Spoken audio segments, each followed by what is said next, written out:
অনেকদিন ধরে চিন্তা করতেছিলাম একটা এয়ারপোর্টস কিনবো, তাই আজকে আয়া পড়লাম রাজনদার দোকানে। রাজনদার আয়া কইছি, দাদা আমার একটা সমলক্ষ্য দিকে একটা এয়ারপোর্টস দেওয়া হতো। আর দাদা কইতাছে তোমার লাগে এই এয়ারপোর্টস সেকেন্ড জেনারেশনটাই ভালো হইব তাইলে আর অত দেরি কে দেলাও হেলাও দেলছে। আমি লইলাম একটু পুস্টুস দেখাইলাম, দেখাইটি অনেক চিন্তা করতেছি কুলি আর একটা দিয়ে মাগো এটা কিনে দিছে, দিয়ে চাক্কু এনে দিছে। বা চাক্কু দিয়ে কুলন লাগবো, দেখা যায় পলিটিন কুলন লাগবো, চাক্কু দেওয়া হরে চাক্কু দিয়ে খুললাম। উপরে প্যাকেটিংটা মোটামুটি ভালোই লাগছে আমার কাছে। খুলতাছি আর বুঝতেছি না একটা প্রিমিয়াম একটা ভাব আছে। সো প্যাকেটিংটা আস্তে আস্তে খুলতাছি, ওরে টান দিয়ে খুললাম। অ্যাপেল কোম্পানির তো তাই মনে হয় একটু ভালো করে প্যাকেটিং করে দেয় আর কি, বুঝছেন। তার উপরে একটা সিল সাপোর্ট দেওয়া আছে, দেখে মনে হইতেছে না এটা বোঝা যাইতেছে ভালোই আছে। চাই এই যে আনবক্সিং শুরু করে দিছি, আস্তে আস্তে খুলতেছি। এয়ারপোর্টস সেকেন্ড জেনারেশন আমি যেটা হচ্ছে ব্ল্যাক কালার ওইটা নিছি। এটা সবাই কইতেছে এটা একটু বলে ডিমান্ডফুল এবং এটা বলে বেশি পাওয়া যায় না মার্কেটে। আমি কইছি আচ্ছা তাহলে যেটা পাওয়া যায় না একটু এক্সক্লুসিভ যেটা আছে এইটাই নিয়ে আমি হরে এইটাই দিছি আমার।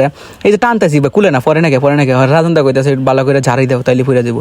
ঝাড়ি দিলাম মানে টাইন নিয়ে গুলছি কইছি আমি, না আমি ঝাড়ি দিয়ে খুলতাম না, টাইন নিয়ে গুলছি। পরে এই যে আসছে অরিজিনাল যে মালটা, এটা হচ্ছে সেই কাঙ্ক্ষিত আমাদের এয়ারপোর্ট সেকেন্ড জেনারেশন যেটা ব্ল্যাক এডিশন। আমি ব্ল্যাক এডিশনটা নিছি। এখন কইতেছি পলিটিন মারা কুলি ওর ইন্দে টান দিয়ে ডর করতেছে, ইন্দে টান দিলে সিরা যায় নাকি।